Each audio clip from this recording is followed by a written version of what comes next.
Yung malalim. Hey guys, what's up? My name is John Wayne and today, tara, pag-usapan natin naging statement ni Yusek Castro tungkol sa mga donation daw na galing sa mga Chinese spy. Ayon nga sa pinalabas ng Philstar, yun daw ang naging statement di umano ni Yusek Castro sa pag-uusapan natin to. Kasi drinag na naman niya ang mga Duterte at ang Davao City sa kanyang pagsagot kahit wala talagang koneksyon.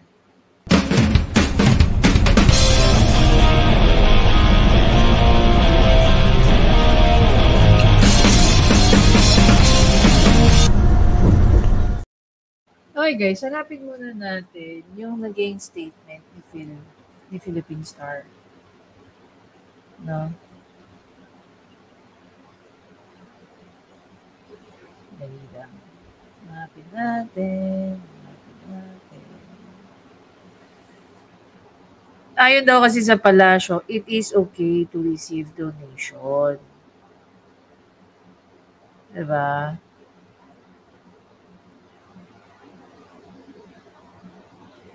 Which is wow lang talaga. Naging wow siya kasi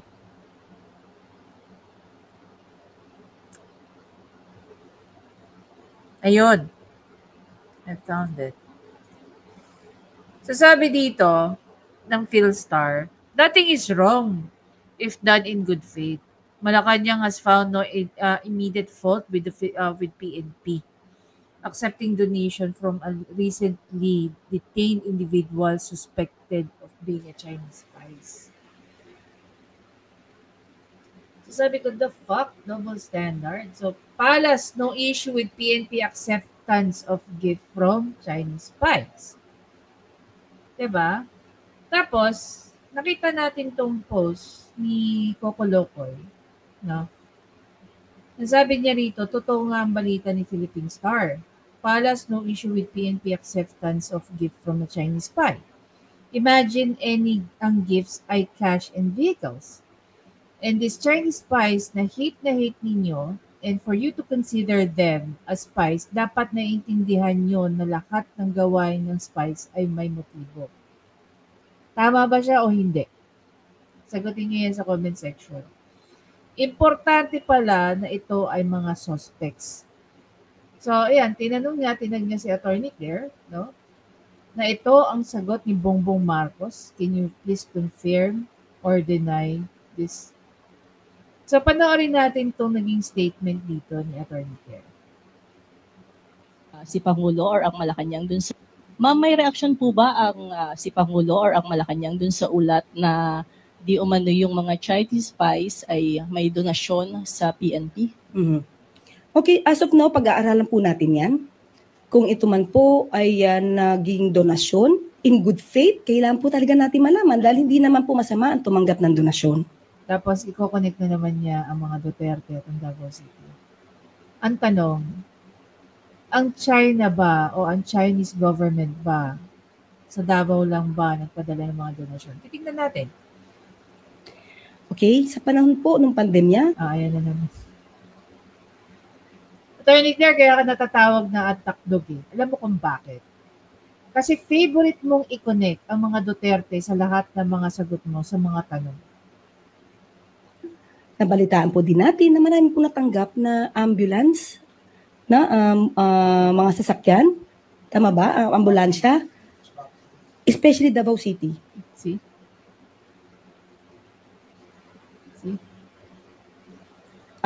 Parang marami na ibigay ang China sa Davao City sa panahon po ni Mayor Sara at the time. Wala pong masama kung tatanggap tayo ng donasyon. If guys, ang nag-donate no, na mga yon Chinese government, hindi Chinese spy. So, nakikita niyo yung difference ng motibo? Kaya tama yung sinasabi ni Coco Locoy dito. Kung yung tinatawag nun yan ay Chinese spy, so may motibo. May hindi magandang motibo. Not unlike yung ginawa ng Chinese government. ng panahon ng pandemya. We are in the state of emergency. Since 2020 to 2022, we were in the state of emergency. Hindi ba? It's done, if it is done in good faith. So kung ito naman po pala ay parang ibinigay, pero merong kakaibang dahilan for that, kailangan po nating imbestigahan yan at kung sino man po yung mga tumanggap ng mga opisyal ng LGU, dapat siguro po malaman natin para hindi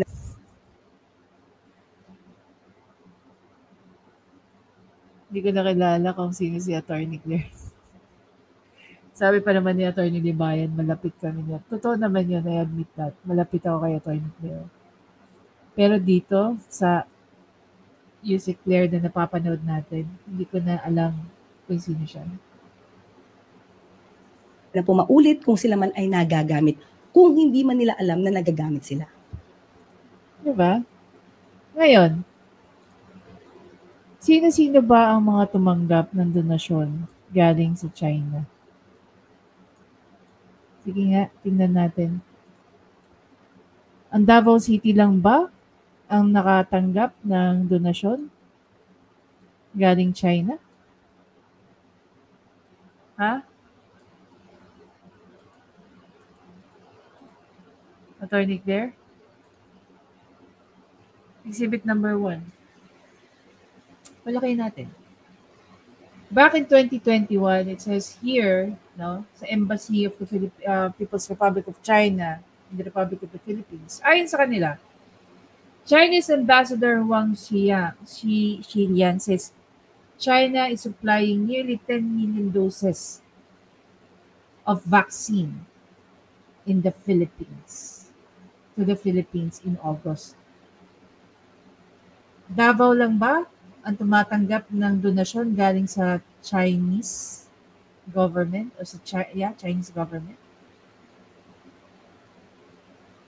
Ito pa, DSWD received second batch of donation from Chinese government. This was posted in August 2022. Ano sabi rito?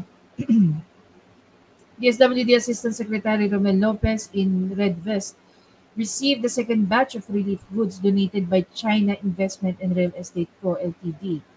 and the Philippine-Chinese Chamber of Commerce and Industry for that affected and displaced victims of magnitude 7.0 earthquake in northern Luzon and other calamities on Saturday, August 6 at the National Resource Operations Center, the main disaster hub of the department located in Pasay City. In the turnover ceremony, Assistant Secretary Lopez expressed his gratitude for the 58,000 bags of 5 kg rice packs amounting to 10 million. That is the second batch of donation from Chinese government following the 58 relief goods which were delivered last August 2. In total, the Chinese government donated 166 bags of rice to the DSWD. The DSWD extended its gratitude to the Chinese government and to all the private partners for the assistance and donation from the residents affected by the disaster. Kailan po ba nilift ang state of emergency natin? Ito pa. BFA, Philippines received donation from Chinese government communication agencies. The Philippines received a donation of 30,000 face masks from the government of China through its communication agencies, Fujian Provincial Administration, and the Quanzhou Radio. And the donation was turned over to the Philippines Commission Operations Office, the lead communication arm of the.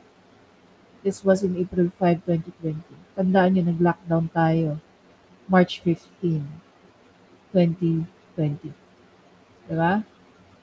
Oh, ano pa? China donated 1 billion worth of military assistance of rescue and engineering equipment to the Philippines. Davao lang ba nakatanggap ng mga donasyon galing China? Oh, ilan article na pinakita ko sa inyo?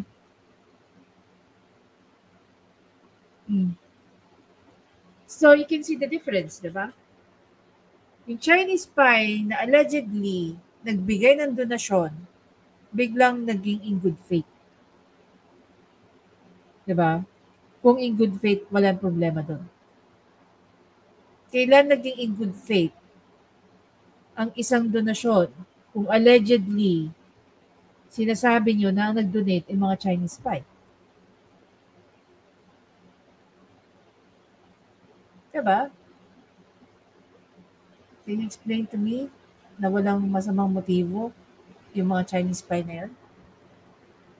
That the donation can be outright seen as in bad faith? Kasi nga may motibo eh. Diba? May kakaibang motibo. May vested interest. Sabihin nyo na naman pro-China ako. Hindi po ako pro-China. Parang hindi lang katanggap-tanggap na tuwing may mga ganyang bagay, laging ina-anchor sa Davao City. When in fact, as a whole, ang Pilipinas ay nakidabang sa malaking donasyon na natatanggap natin sa government ng China noong panahon ng pandemya. We are very much incapable. Tuwing nagkakaroon nga ng kalamidad dito, wala na tayong ginawa kundi tumanggap ng donasyon, hindi ba? Ang pinapoint out natin dito, bakit nagiging favorite nila ang Davao City?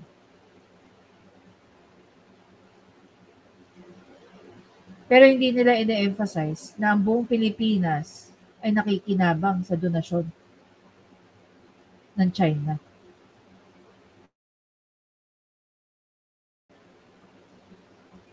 Bakit hindi kaya nililinaw yan ni UC Clear Castro?